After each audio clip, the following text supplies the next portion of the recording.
Ketahuilah bahwa ketika kita mengikuti sebuah majelis ilmu, itu sesungguhnya Allah sedang memberikan kepada kita sekian banyak fadilah dan keutamaannya. Karena sungguh sangat mulia orang-orang yang berada di majelis ilmu. Orang-orang yang berada di majelis ilmu adalah orang-orang yang akan dimudahkan baginya jalan menuju surga Allah. Dalam hadis dikatakan oleh Rasulullah sallallahu alaihi wasallam, "Man salaka tariqan yaltamisu fihi ilman, sahalallahu lahu tariqan ilal jannah." Barang siapa yang menempuh satu jalan di mana tujuannya adalah untuk mendapatkan ilmu, maka Allah akan mudahkan baginya jalan menuju surga. Surga itu perlu iman, dan mendapatkan surga itu perlu ilmu. Maka di majelis ilmulah kita bisa menumbuhkan iman kita, dan di majelis ilmulah kita bisa. Assalamualaikum warahmatullahi wabarakatuh.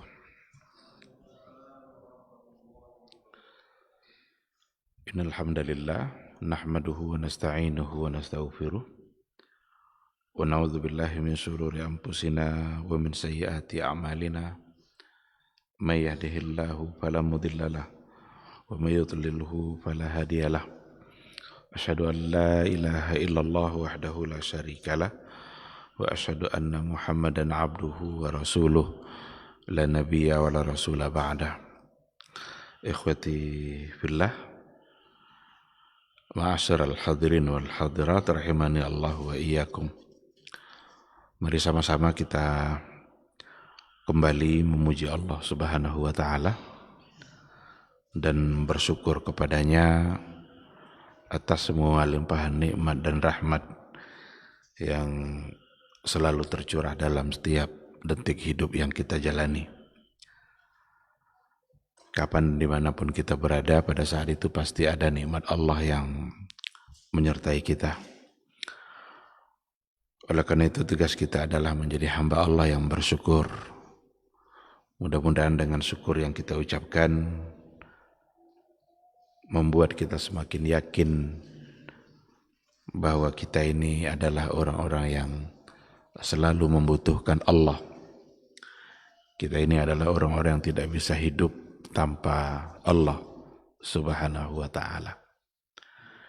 Dan setiap kali kita bersyukur, Allah berjanji akan menambah nikmat itu.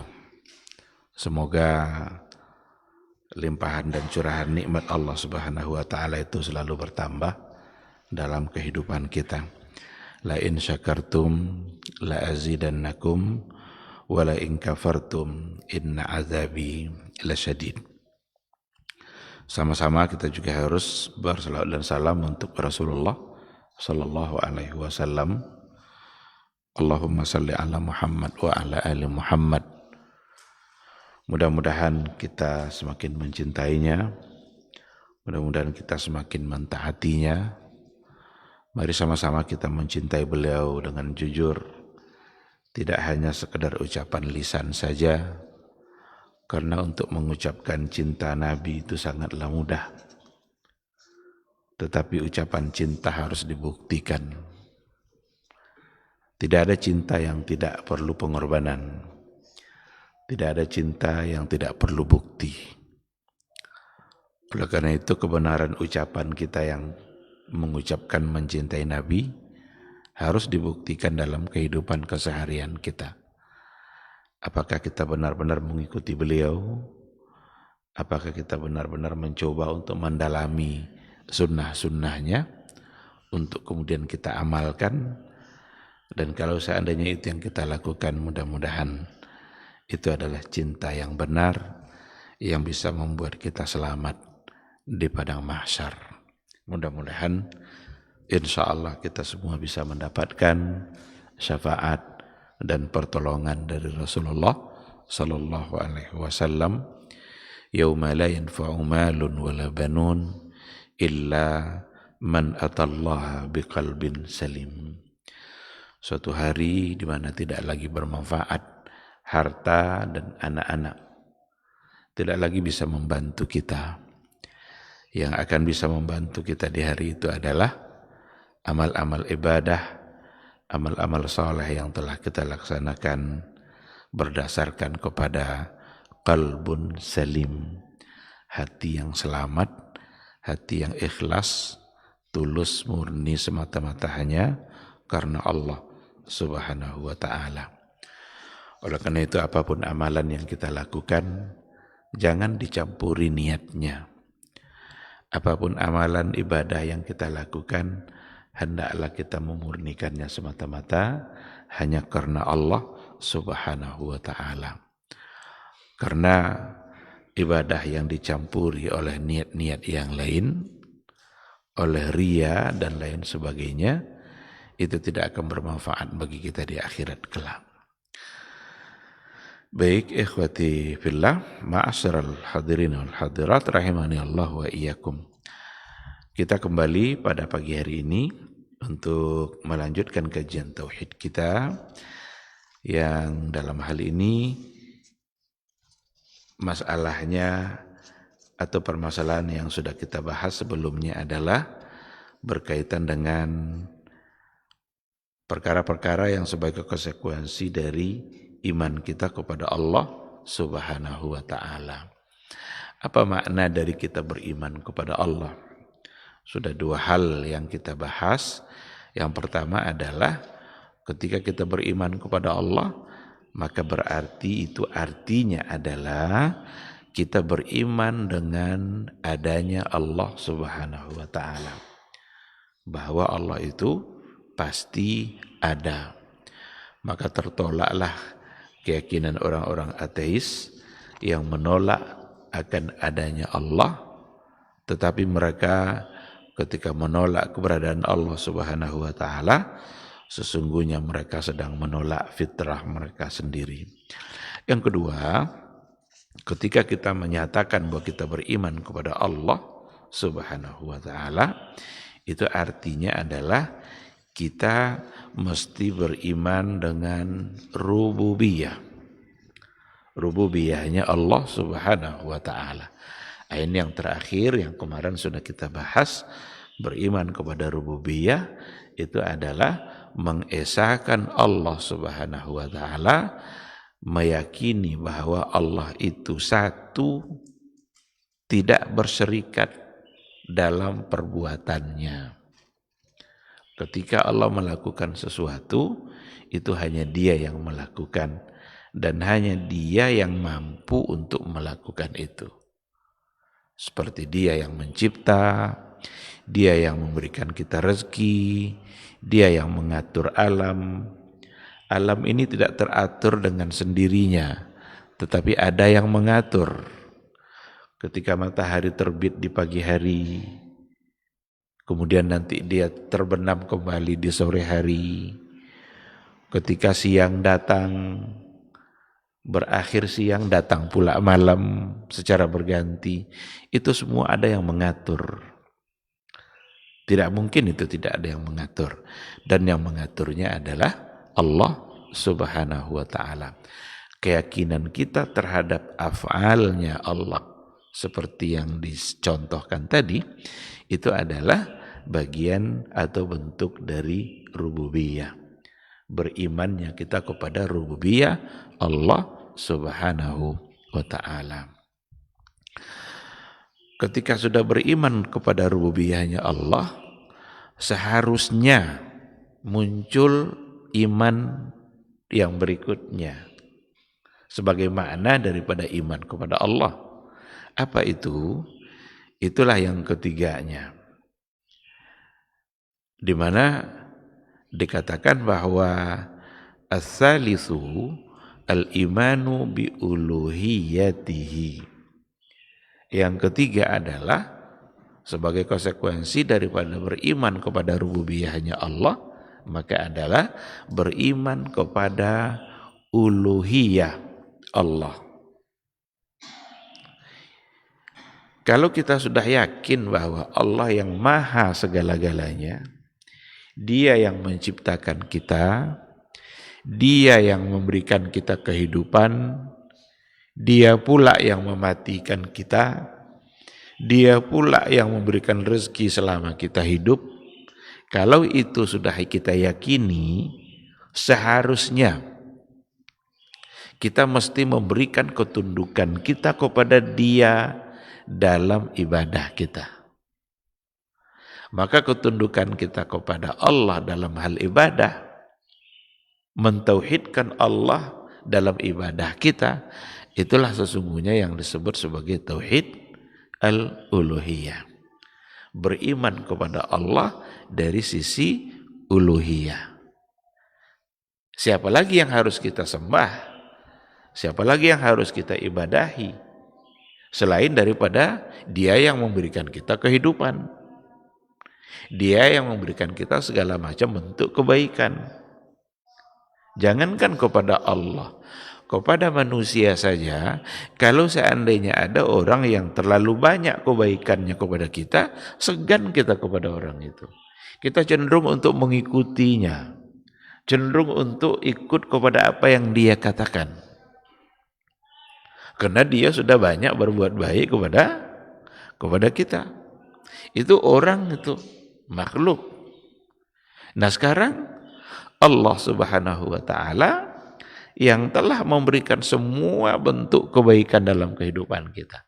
Bahkan tidak bisa kita hitung kebaikan itu.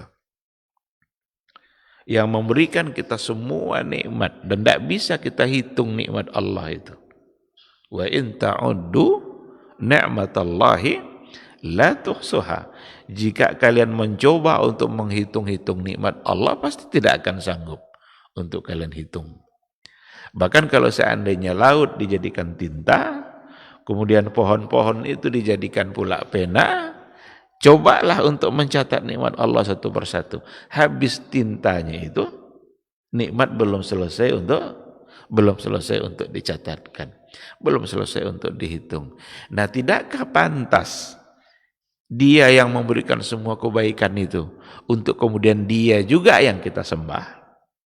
Dia juga satu-satunya yang pantas untuk kita taati, yang pantas untuk kita ibadahi. Nah, sehingga dikatakan rububiyah, maka konsekuensinya seharusnya adalah kita beriman juga dengan uluhiyah.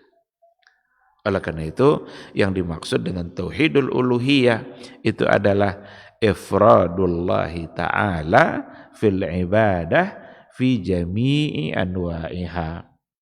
Mentauhidkan Allah, mengesahkan Allah. Tidak boleh ada syirik, tidak boleh ada syirikatnya, tidak boleh ada tandingannya dalam ibadah kita fi jami'i anwa'iha. Pada semua bentuk ibadah itu. Semua bentuk ibadah itu yang dimaksud inna salati wa nusuki wa mahyaya wa mamati lillahi rabbil alamin. Salat kita, ibadah semuanya, hidup kita, bahkan mati kita, itu semua adalah lillah. Lillah itu uluhiyah. Karena uluhiyah itu diambil dari kata ilah. Dan ilah itu kalau ditambahkan alif lam maka jadilah dia Allah. Nah, lebih rinci lagi untuk berbagai macam bentuk jenis ibadah yang dimaksud, itu semua ibadah-ibadah kita, termasuk ibadah hati. Apa contoh amalan hati, ibadah hati kita?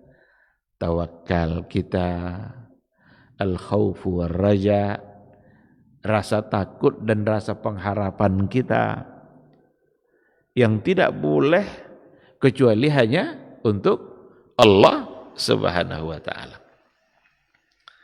Takut hanya karena Allah, bukan karena takut untuk hal-hal yang lain. Dulu sudah pernah kita bahas satu persatu itu tentang al-khawfu war-raja wat-tawakkal wal-inaba wal-istighatsah wal-isti'anah. Itu semua adalah amal-amal hati, dan itu semua adalah ibadah, penghambaan kita kepada Allah Subhanahu wa Ta'ala. Kalau seandainya kita sudah merasa takut, bukan lagi ketakutan itu untuk Allah, maka berarti itu sudah ada yang salah. Kita takut nanti rezeki kita berkurang kalau seandainya begini.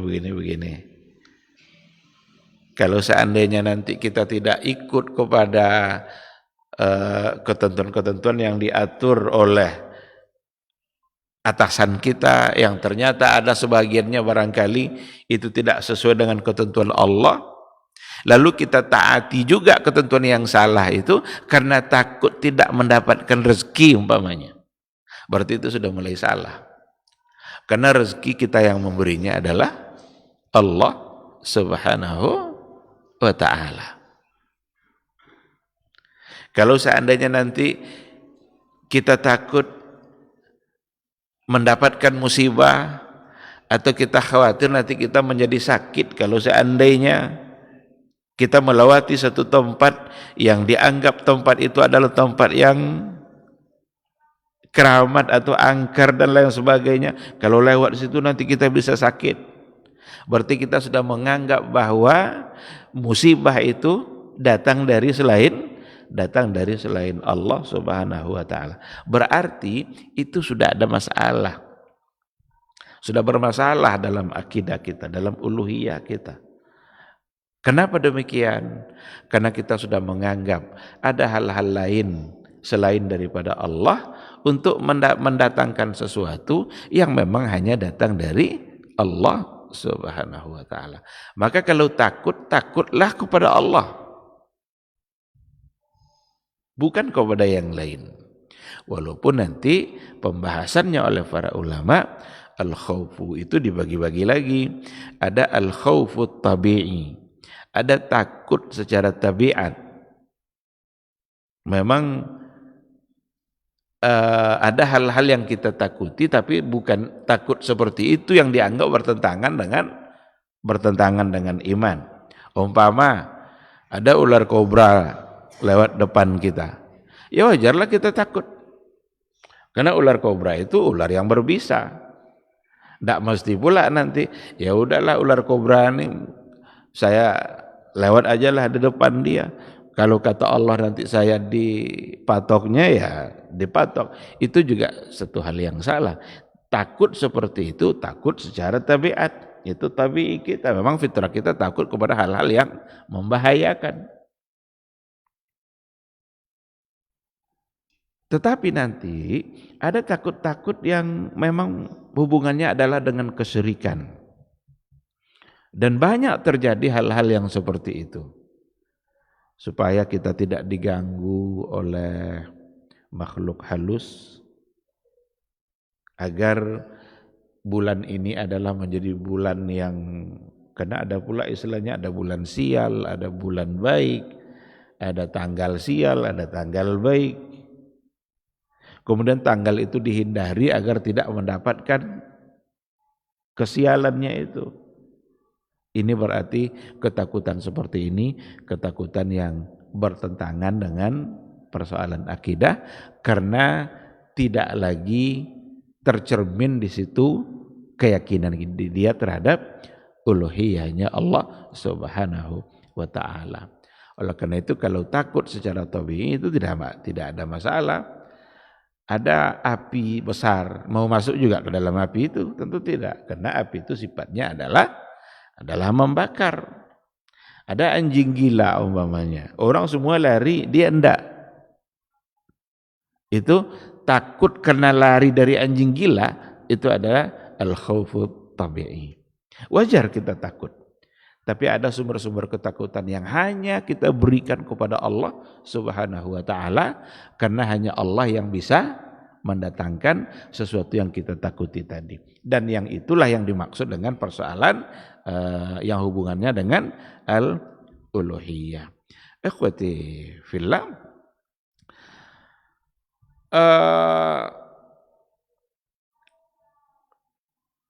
bi'annahu wahdahu al-ilahul haq la syarikalah. Keyakinan kita kepada uluhiyahnya Allah Subhanahu wa ta'ala itu sesungguhnya meyakini dia yang wahdahul ilahul haq. Dia saja satu-satunya al-ilah al-haq, yang pantas untuk disembah secara benar. La syarikalah. Tidak ada satu bentuk kesyirikan pun. Tidak boleh kita syirikkan Allah itu dengan sesuatu apapun. Bima'na wal ilahu bima'na al-ma'luh. Ilah itu artinya adalah ma'luh, ay al-ma'budu hubban wa ta'ziman. Sesuatu yang disembah dengan penuh cinta dan penuh keagungan. Jadi ilah itu artinya adalah al-ma'bud hubban wa ta'ziman. Yang disembah, sesuatu yang disembah dengan penuh cinta dan ta'zim, pengagungan. Ini yang hanya boleh untuk Allah Subhanahu wa ta'ala. Tidak boleh kita melakukannya kepada yang lain. Apakah ada orang yang memberikan sesembahan, atau adakah orang yang memberikan ibadahnya atau ketaatannya atau cintanya, pengagungannya kepada selain Allah? Jawabannya tentu saja ada.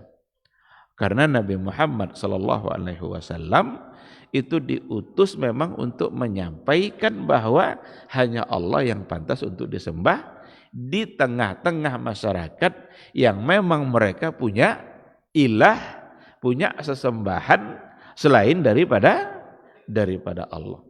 Maka Nabi Muhammad SAW diutus untuk meluruskan itu di tengah-tengah masyarakat jahiliyah. Siapa yang mereka sembah? Ada yang menyembah patung, ada yang menyembah matahari.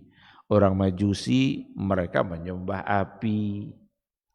Karena mereka anggap itulah yang pantas untuk diagungkan, itulah yang pantas untuk disembah. Padahal mereka yang menyembah patung tadi itu, mereka juga meyakini rububiyahnya Allah. Berarti tidak berlaku pada mereka konsekuensi dari rububiyah. Seharusnya ketika sudah beriman kepada rububiyah, seharusnya juga beriman kepada uluhiyah. Tapi itu tidak ada pada orang-orang Quraisy. Tidak ada pada orang-orang jahiliyah pada masa dahulu. Mereka percaya bahwa Allah yang punya alam semesta ini, Allah yang menciptakan.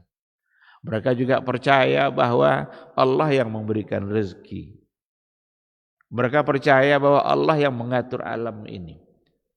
Seharusnya dengan keyakinan itu mereka juga percaya kepada uluhiyah. Tapi mereka menolak untuk mengimani Allah secara uluhiyah. Maka mereka tidak mau menyembah Allah saja. Apakah akan dijadikan Tuhan-Tuhan yang banyak ini hanya menjadi Tuhan yang satu saja? Menurut akal mereka tidak mungkin. Tuhan-Tuhan yang banyak ini cukup terwakili hanya oleh satu ilah saja. Itulah bentuk dari penolakan mereka terhadap uluhiyah. Oleh karena itu sebenarnya yang akan benar-benar membedakan antara yang muslim dengan yang musyrik, yang akan benar-benar membedakan yang muslim dengan yang kafir, itu ada pada uluhiyah. Ada pada uluhiyah. Bedanya bukan pada rububiyah. Kenapa demikian? Karena orang-orang musyrik pun yakin dengan rububiyah. Itu ayat-ayat yang kita sampaikan sebelumnya itu. Wala in sa'altahum man khalaqas samawati wal ard la yaqulunna Allah. Seandainya kamu tanya siapa yang menciptakan langit dan bumi, mereka berkata yang menciptakannya adalah Allah. Berarti mereka percaya kepada rububiyah. Tetapi rububiyah semata belum membuat seseorang menjadi muslim. Yang benar-benar membuat kita menjadi muslim sejati itu ada pada uluhiyah. Ketika kita memberikan ibadah kita, ketika kita memberikan ketaatan kita hanya semata-mata kepada Allah Subhanahu wa ta'ala. Wa qala ta'ala wa ilahukum ilahu wahid la ilaha illa huwa ar-rahmanur rahim. Tuhan kalian adalah Tuhan yang satu. Yang pantas untuk kalian sembah itu adalah ilahun wahid. Hanya satu. La ilaha illa huwa. Tidak ada yang pantas disembah kecuali hanya Dia. Ar-Rahman Ar-Rahim. Dan Dia adalah Maha Pengasih dan Maha Penyayang. Jadi ketika Allah Subhanahu wa taala menyuruh kita untuk menyembahnya hanya Dia saja, Dia juga sekaligus memberikan alasan-alasannya.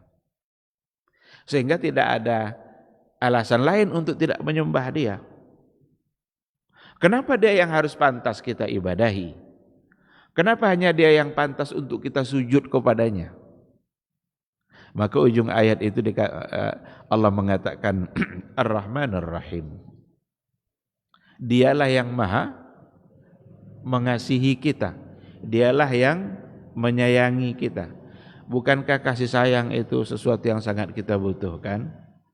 Apa bukti bahwa Allah itu pengasih dan penyayang? Apa bukti Allah itu Ar-Rahman Ar-Rahim? Allah memberikan semua yang kita butuhkan. Tidak ada yang kita butuhkan kecuali Allah Subhanahu wa taala memberikannya. Bahkan durhaka pun kita kepada Allah, nikmat Allah itu tak putus bagi kita. Durhaka pun kita, tapi nikmat Allah tetap ada. Maka rahmat Allah itu mengalahkan murkanya. Kasih sayang Allah itu mengalahkan murkanya. Kalaulah seandainya Allah ingin mengazab kita dikarenakan oleh kezaliman kita, enggak ada lagi yang tersisa dalam kehidupan kita di bumi Allah ini. Enggak ada lagi yang tersisa. Ma taraka alaihim min dabbah. Kalaulah Allah ingin menyiksa mereka disebabkan oleh kezaliman mereka, maka semua akan hancur. Walakin yuakhiru ila ajalin musamma. Tetapi Allah tunda dulu. Nanti saatnya ada pembalasan. Dunia ini belum tempat di mana kita dibalas. Dunia ini adalah tempat di mana kita untuk beribadah, mensyukuri Allah. Tapi kalau tidak mau juga dengan semua kebaikan-kebaikan yang diberikan oleh Allah, tidak mau juga tunduk. Tidak apa-apa, nikmatilah itu kehidupan itu. Tetapi nanti yuakhiruhu ila ajalin musamma, nanti ditunda dulu, diundur sampai masanya nanti ada saat di mana Allah Subhanahu wa taala membalas. Jadi ketika dikatakan Ar-Rahman Ar-Rahim, itu sesungguhnya adalah salah satu di antara alasan kenapa memang hanya Allah yang pantas untuk kita sembah. Kita diberikannya kesehatan. Tidakkah kita pantas menggunakan kesehatan yang diberikan oleh Allah untuk memperbanyak ibadah? Alhamdulillah, kita dimudahkan oleh Allah Subhanahu wa taala bangun pagi-pagi, lalu kita kerjakan ibadah subuh. Mengerjakan ibadah subuh itu sesungguhnya adalah cara mensyukuri nikmat ketika Allah kembali membangunkan kita dari tidur kita. Karena ada orang yang tidur di malam hari lalu dia tidak bangun lagi. Langsung itu adalah kematian bagi dia. Ketika kita dibangunkan oleh Allah, itu adalah nikmat yang luar biasa yang harus kita syukuri. Apa syukur kita? Apa bentuknya syukur kita dari nikmat dibangunkan kembali? Salat kita subuh. Kita kerjakan perintah Allah. Tapi kalau seandainya kita sudah dibangunkan, diberikan kesehatan, langsung dibawa untuk olahraga, biar sehat kembali. Tinggal pula subuhnya kadang-kadang gara-gara olahraga. Padahal dia olahraga itu tujuannya untuk sehat. Yang memberikan sehat siapa? Allah Subhanahu wa ta'ala. Ketika diberikan oleh Allah harta, itu adalah nikmat yang luar biasa. Sekarang bagaimana mensyukurinya? Apakah harta itu akan habis digunakan untuk berbuat maksiat? Apakah harta itu akan habis digunakan untuk menambah jumlah dosa? orang-orang yang mendapatkan rahmat dan kasih sayang dari Allah Subhanahu wa taala. Selain dia diberikan harta, maka diberikan dia juga hati yang tunduk untuk mensyukuri harta yang diberikan oleh Allah Subhanahu wa taala. Nah jadi ikhwati fillah, wa ilahukum ilahu wahid la ilaha illa huwa ar-rahmanur rahim. Yang pantas untuk kalian sembah itu hanya satu. Itulah Allah dan dia adalah Ar-Rahman Ar-Rahim. Yang bersaksi bahwa Allah yang pantas disembah itu juga Allah. Allah sendiri bersaksi bahwa enggak ada ilah selain daripada dia. Karena Allah sendiri yang mengatakan syahidallahu annahu la ilaha illa huwa. Syahidallahu annahu la ilaha illa huwa. Apa arti syahidallah? Allah bersaksi bahwa sesungguhnya la ilaha illa huwa. Wal malaikatu wa ulul ilmi qa'iman bil qisti. Begitu juga dan para malaikatnya wa ulul ilmi qa'iman bil qisti. Orang-orang yang diberikan ilmu ternyata mereka juga memberikan kesaksian bahwa sesungguhnya la ilaha illa huwa al-azizul hakim. Tadi la ilaha illa huwa ar-rahmanur rahim. Sekarang la ilaha illa huwa al-azizul hakim.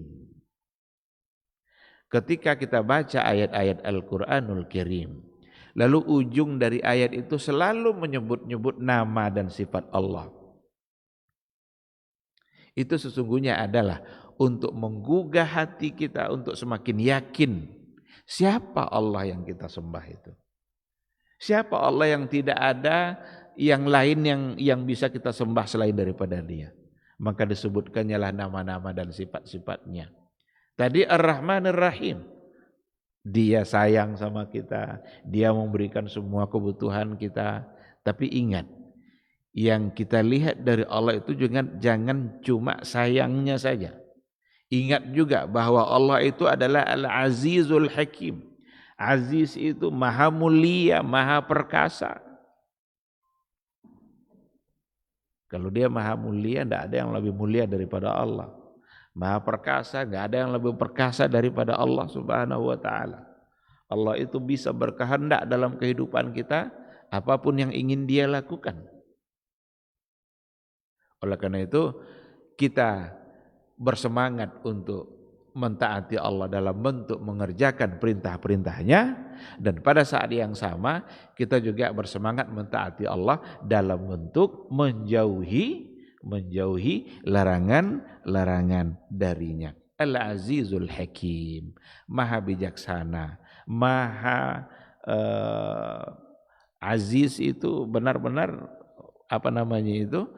izzah. Dan untuk Allah tentu adalah izzah dengan kemuliaan Allah Subhanahu wa ta'ala. Itu beberapa ayat, dan tentu saja akan banyak sekali ayat-ayat yang menyatakan hal itu. Wa kullu mattakhadha ilahan ma'allahi ya'budu min duni wa kullu mattakhadha ilahan ma'allahi ya'budu min dunihi fa uluhiyatuhu batilah. Maka semua yang diambil selain Allah sebagai sesembahan berarti fa uluhiyatuhu batilah. Maka uluhiyahnya batil. Kalau seandainya ada orang yang mengambil atau menjadikan sesuatu selain Allah sebagai sesembahannya, tempat mengadunya, tempat berdoanya, berarti uluhiyahnya batil. Bermasalah uluhiyahnya. Dia mengadu kepada kuburan-kuburan keramat, dia mengadu kepada sesuatu yang dianggap itu yang akan bisa nanti menyelesaikan masalahnya, berarti akan bermasalah pada uluhiyah. Karena kita juga sudah mengulang-ulang ayat-ayat Al-Qur'anul Karim, dan diantaranya adalah iyyaka na'bud wa iyyaka wa iyyaka nasta'in. Hanya Engkau yang kami sembah dan hanya Engkau pula tempat kami meminta.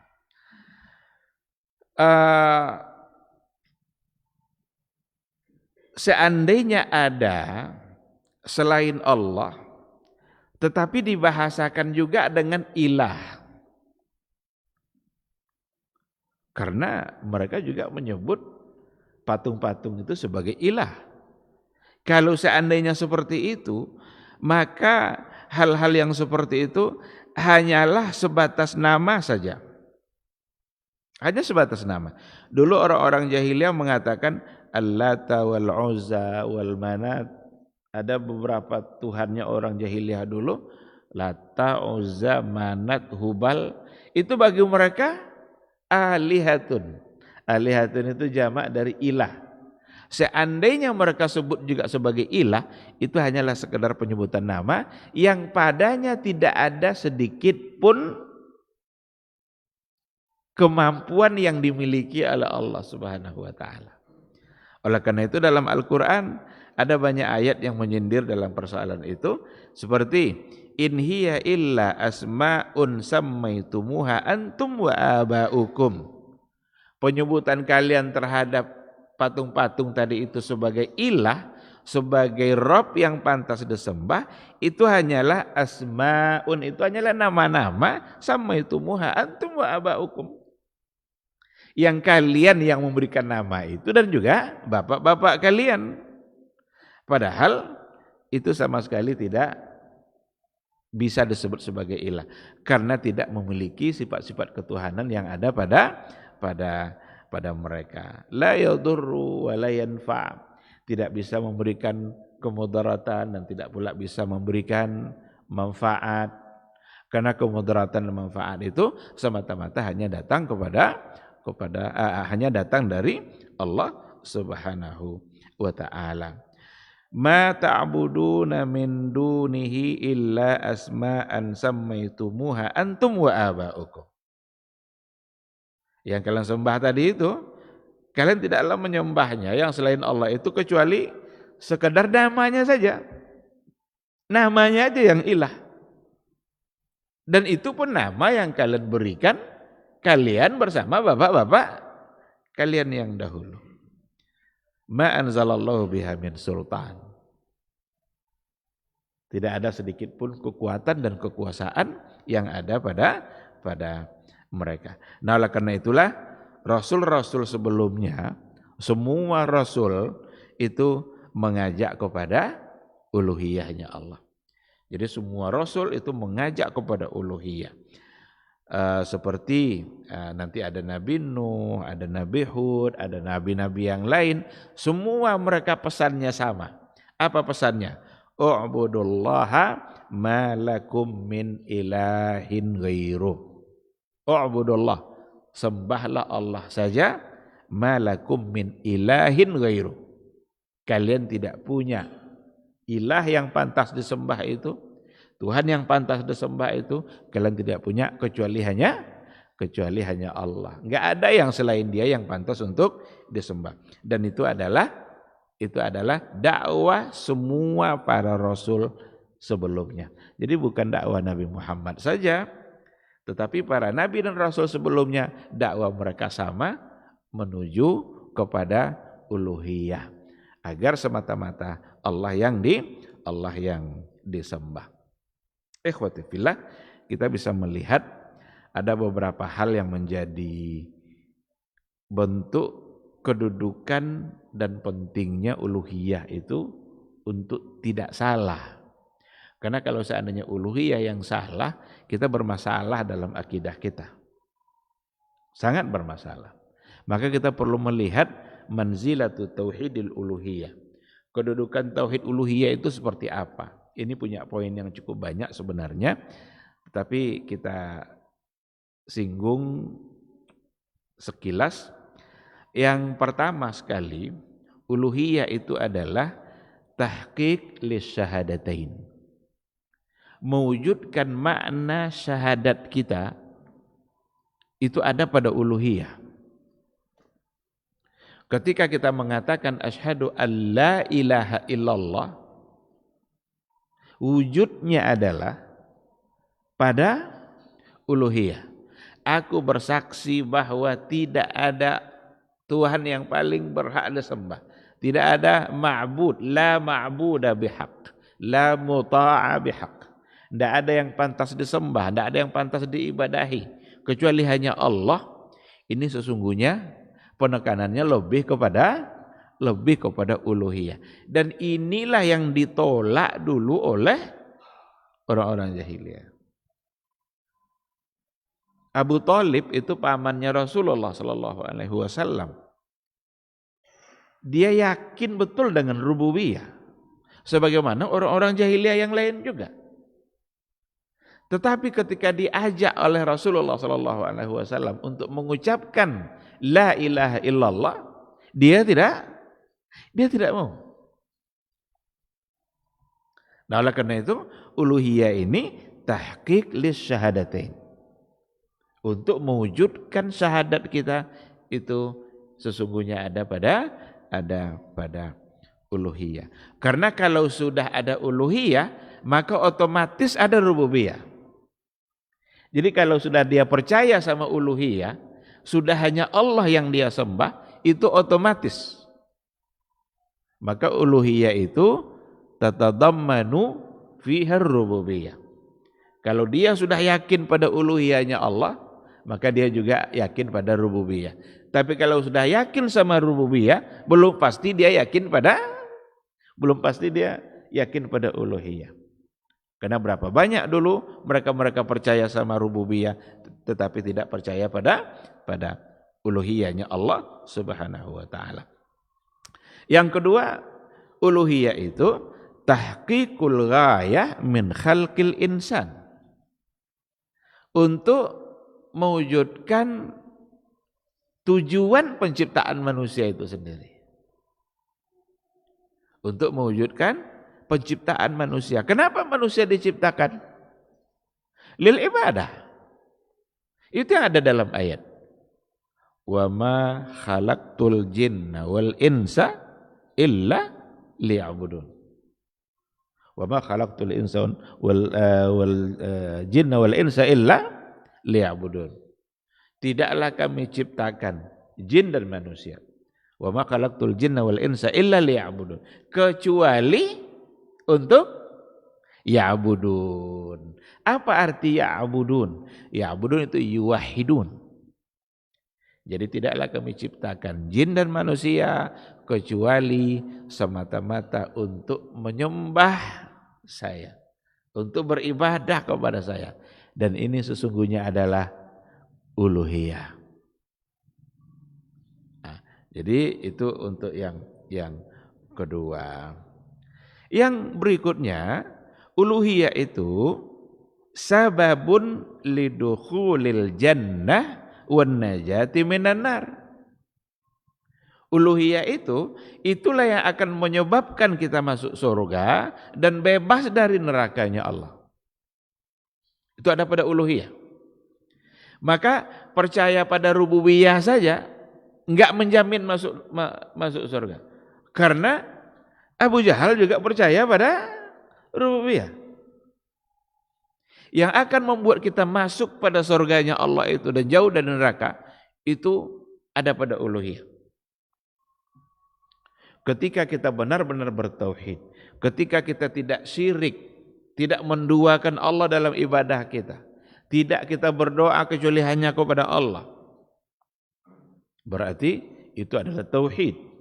Kalau seandainya benar-benar kita bertauhid, di situ tidak ada syiriknya, maka insya Allah masuk surga.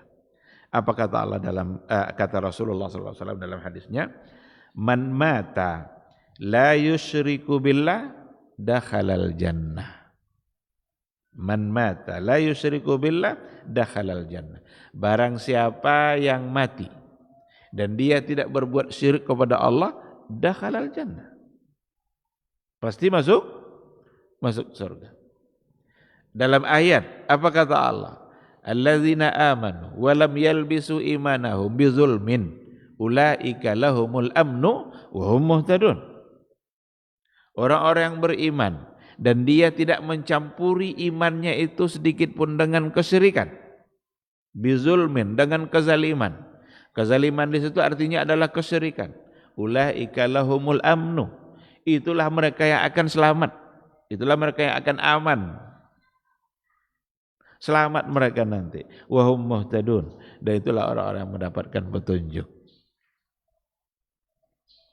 Orang-orang yang kalau benar uluhiyahnya, tidak ada sedikit pun unsur kesyirikannya, dia akan dijamin mendapatkan syafaat dari Rasulullah sallallahu alaihi wasallam.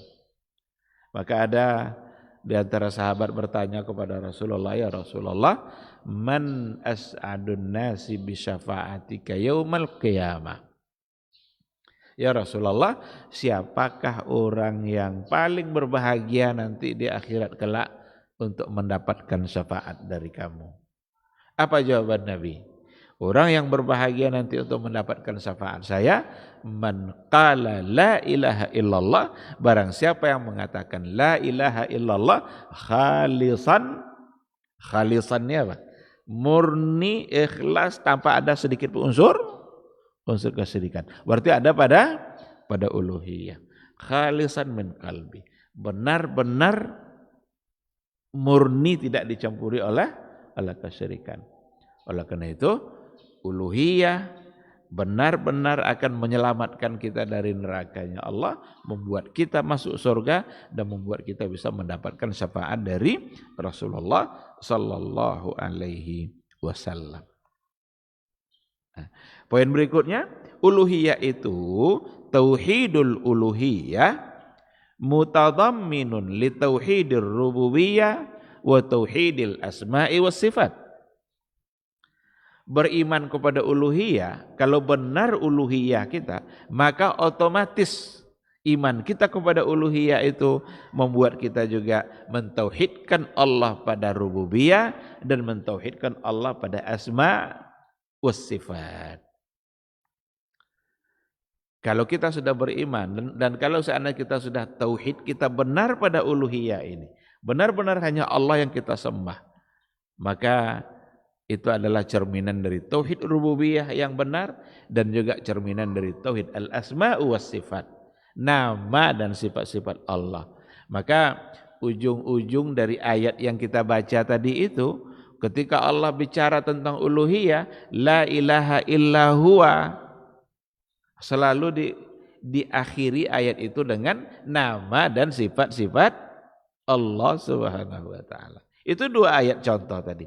La ilaha illa huwa ar-rahmanir rahim.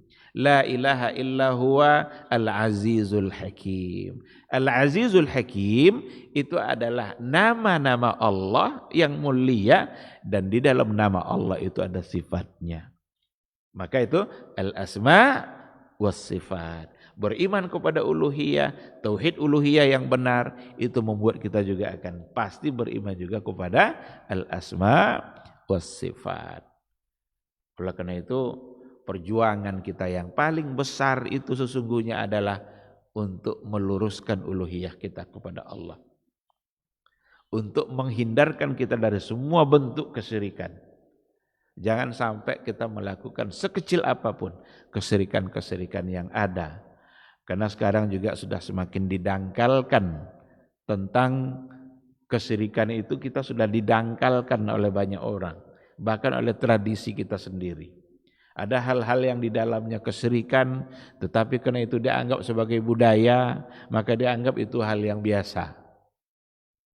Padahal di dalamnya ada syirik. Ini berbahaya.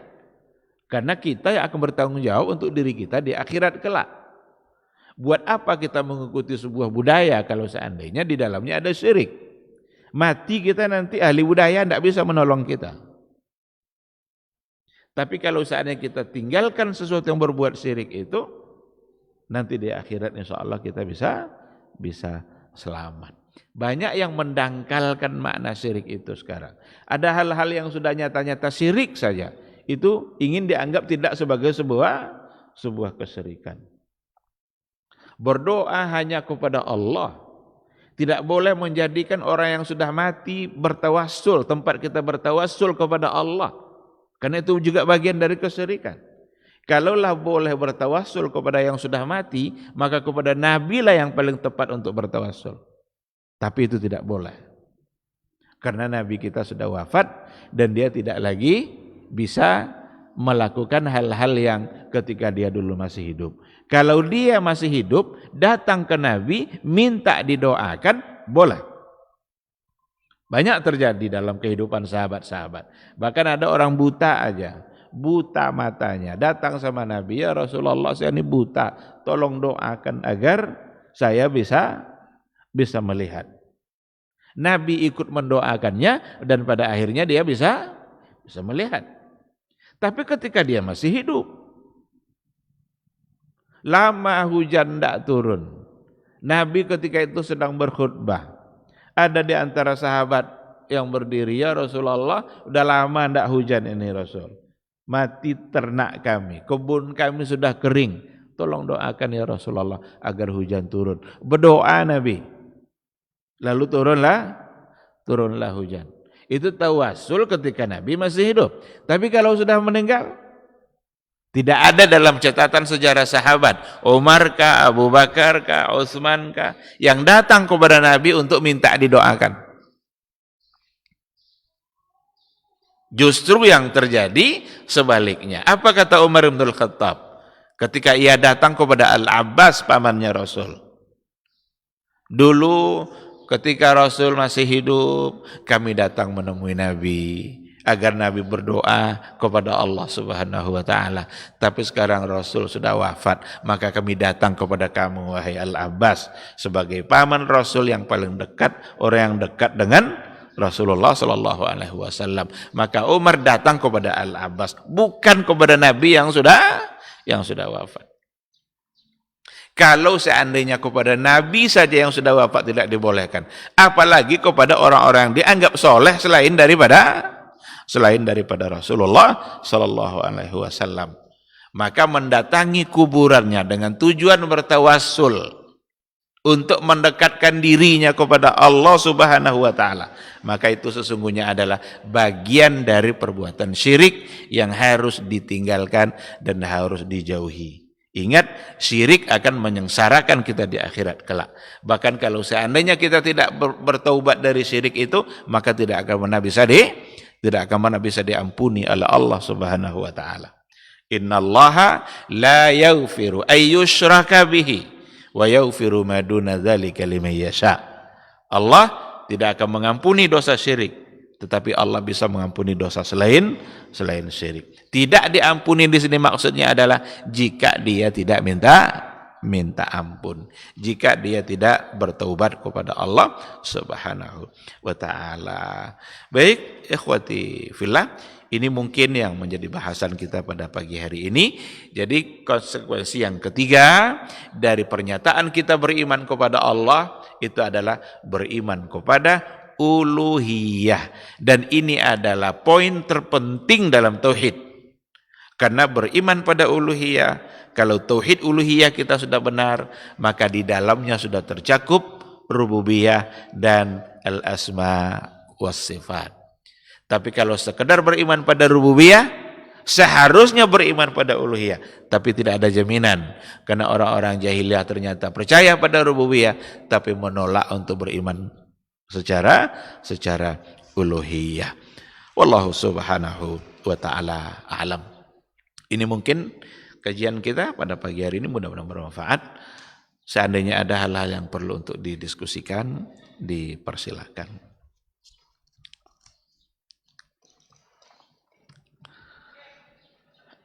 Silakan.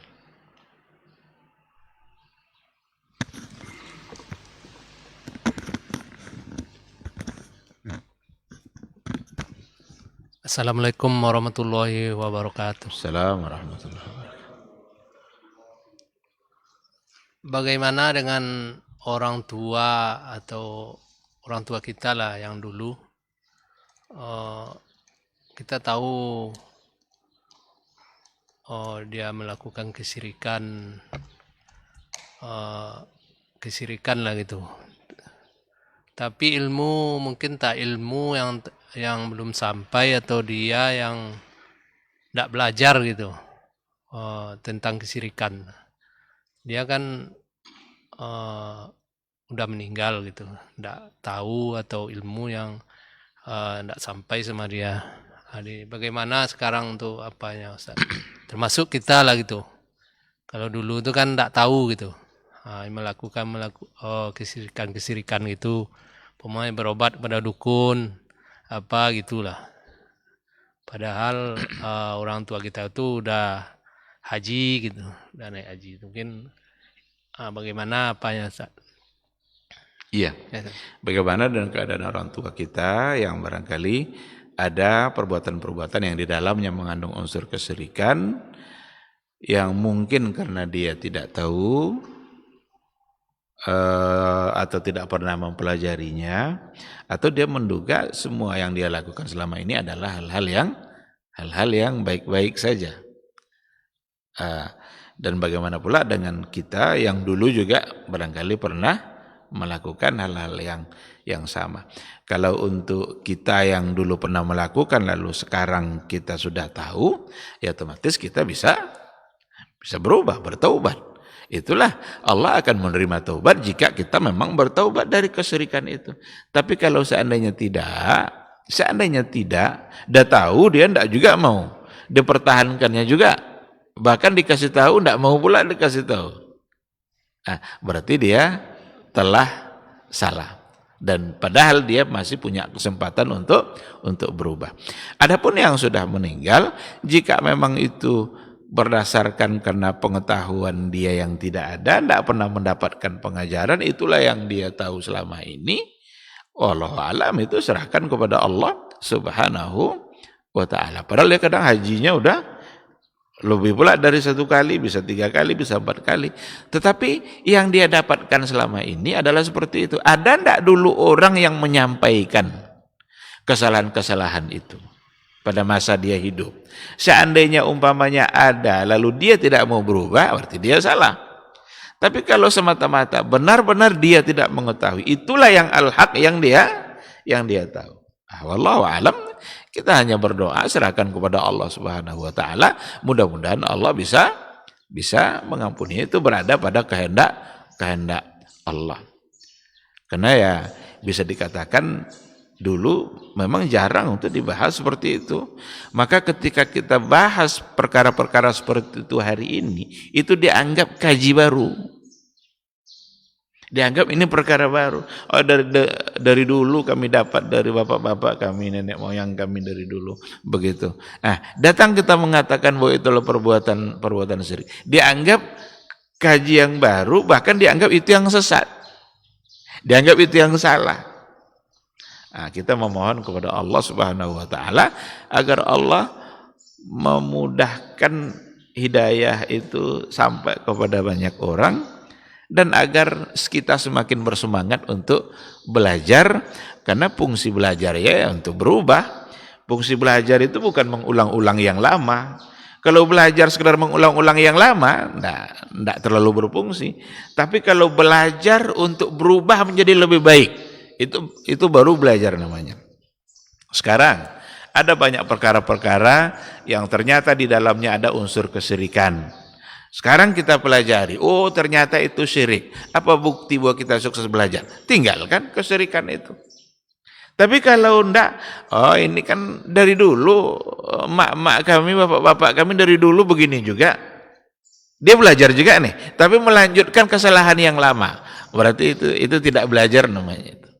Yang belajar itu niatnya harus mengangkat kebodohan dari diri.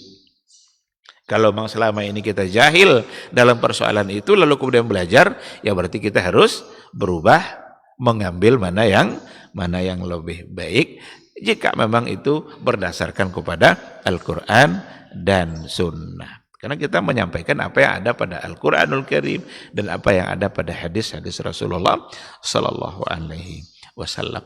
Sekarang begitu, wallahu subhanahu wa ta'ala alam. Ada lagi?